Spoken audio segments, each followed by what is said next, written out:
Hi friends, please subscribe to Amravati Media and press the bell icon for more latest updates. Chandrababu Lokesh లేని వేళ ఆయనేనా? ఏపీలో ఇద్దరు కీలక అధినాయకులు కొద్ది రోజుల పాటు రాష్ట్రంలో ఉండరు. టీడీపీ ప్రభుత్వానికి రథసారథి ముఖ్యమంత్రి అయిన చంద్రబాబు, ఆయన కుమారుడు కీలక శాఖలను మంత్రిగా చూస్తున్న నారా లోకేష్ ఈ నెల 19 నుంచి 24 వరకు ఏపీలో ఉండరు. ఇద్దరు మరికొందరు మంత్రులతో పాటు ముఖ్యమైన అధికారులతో కలిసి దావోస్ టూర్కి వెళుతున్నారు. దావోస్లో జరిగే అంతర్జాతీయ ఎకనామికల్ ఫోరం సదస్సులో చంద్రబాబు, లోకేష్ పాల్గొంటున్నారు. ఈ సదస్సులో ఈ ఇద్దరితో పాటుగా పరిశ్రమల శాఖ మంత్రి టీజీ భరత్, అదేవిధంగా సీఎం కార్యదర్శి కార్తికేయ మిశ్రా, సీఎం భద్రతా అధికారి శ్రీనాథ్, ఆర్థిక శాఖ ముఖ్య కార్యదర్శి Yuvraj, AP EDB CEO Saikanth Varma, Kuppam ప్రాంతీయ అభివృద్ధి ప్రాజెక్టు అధికారి వికాస్ మర్మత్ దావోస్ వెళుతున్నారు. అంటే ముగ్గురు మంత్రులు, ముఖ్యమంత్రి కీలక అధికారులు దావోస్ బృందంలో ఉంటారన్నమాట.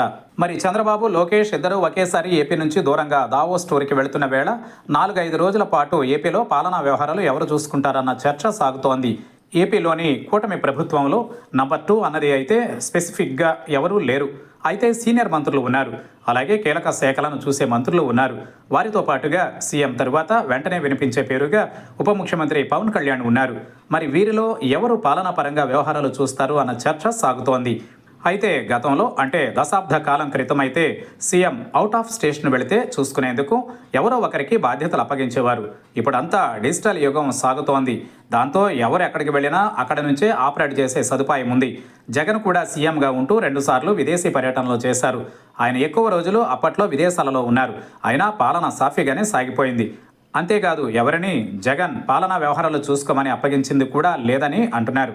ఇదిలా ఉంటే గతంలో ఆర్థిక మంత్రులు దావోస్ టూర్కి వెళ్లేవారు. అలా యనమల రామకృష్ణుడు చంద్రబాబుతో దావోస్ టూర్కి వెళ్లారు. కానీ ఈసారి చూస్తే ఆర్థిక మంత్రి పయ్యావుల కేశవ్ వెళ్లడం లేదు. ఆయన పేరు లిస్టులో లేకపోవడం విశేషం. అయితే పయ్యావులకు ఏపీలోనే ఆర్థిక శాఖలో కీలకమైన పనులు ఉన్నాయని అంటున్నారు. దాంతోనే ఆయన ఉండిపోయారని చెబుతున్నారు. ఏది ఏమైనా చంద్రబాబు దావోస్ నుంచే దైనందిన పాలనా వ్యవహారాలు చక్కబెడతారని అంటున్నారు. అంతేకాదు, ఆయన దావోస్లో పెట్టుబడులు ఏ రంగాల నుంచి సేకరించాలి అన్న దాని మీద కూడా ఒక అవగాహనతో ఉన్నారని అంటున్నారు.